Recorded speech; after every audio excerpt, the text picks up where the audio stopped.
எங்களது இயக்கம் எஸ்எஸ்டிஏ இயக்கம் கடந்த 16 வருடங்களாக ஒரே ஒரு கோரிக்கை, சம வேலைக்கு சம ஊதியம் என்ற ஒற்றை கோரிக்கையை பிடிச்சி இன்னும் நாங்கள் பாடுபட்டுக்கிட்டு இருக்கிறோம். அதுக்காக உழைச்சிக்கிட்டு இருக்கிறோம். இப்போ புதுசாக இது ஒரு கோரிக்கை கிடையாது. எங்களோட இன்றைய முதல்வர், அன்றைய எதிர்க்கட்சி தலைவராக இருந்த இன்றைய முதல்வர், நாங்கள் போராட்டம் நடத்தின இடத்துக்கே உங்களோட வாக்குறுதி கட்டாயம் நிறைவேற்றப்பட வேண்டிய ஒன்று. நீங்கள் இந்த முறை எங்களுக்கு வாக்களிச்சிங்கன்னா உங்களுக்கு கட்டாயம் நாங்கள் நிறைவேற்றி தரோம் அப்படின்னு சொல்லி கொடுத்த வாக்குறுதியின்படி நாங்கள் அத்தனை பேரும், எங்கள் குடும்பம் அத்தனை பேருமே இந்த அரசுக்கு ஆதரவாக செயல்பட்டோம். எங்களுடைய அத்தனை வாக்குகளையும் நாங்கள் அவர்களுக்கு செலுத்தினோம். வெற்றி பெற்ற பிறகு நாங்கள் கேட்டபோது திரும்ப திரும்ப திரும்ப ஏமாற்றும்படியான வார்த்தைகளையே சொல்லி கொண்டிருந்தார்கள்.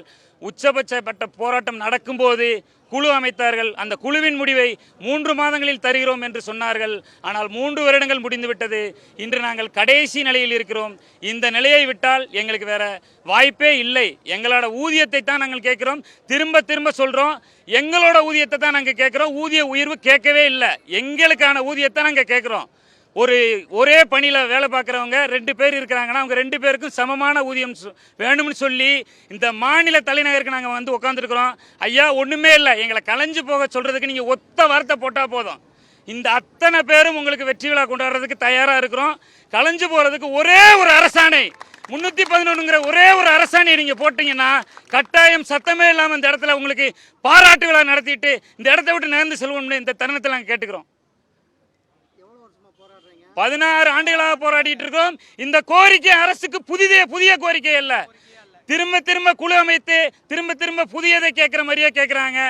ஒரே பணி நிலையில் இருக்கிற ஆசிரியருக்கு 2 பேருமான ஊதியங்கள் இந்த மாநிலத்தில் மட்டும்தான் நடக்கிறது. அதற்கு அடுத்தபடியாக தமிழ்நாடுல, இந்தியாவிலேயே தமிழகத்தில் மட்டும்தான் இந்த இடைநிலை ஆசிரியருக்கு குறைவான ஊதியம் கொடுத்துட்டு இருக்கிறாங்க. நீங்க எந்த இது வேணாலும் எடுத்து பார்த்துக்கோங்க.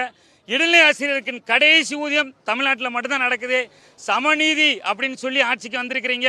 அந்த சமநீதியை கேட்டு தான் நாங்கள் அந்த தலைநகரில் உட்காந்துருக்கிறோம். தயவு செய்து உங்கள் கண்ணை திறந்து இந்த பிள்ளைகளை பார்த்து அதுக்கான முடிவை சொல்லுங்க. உங்களுக்கு வெற்றி விழா எடுக்கிறதுக்கு நாங்கள் தயாராக இருக்கிறோம். அதுக்குள்ளே செய்வாங்கிற நம்பிக்கை இருக்குது சார்.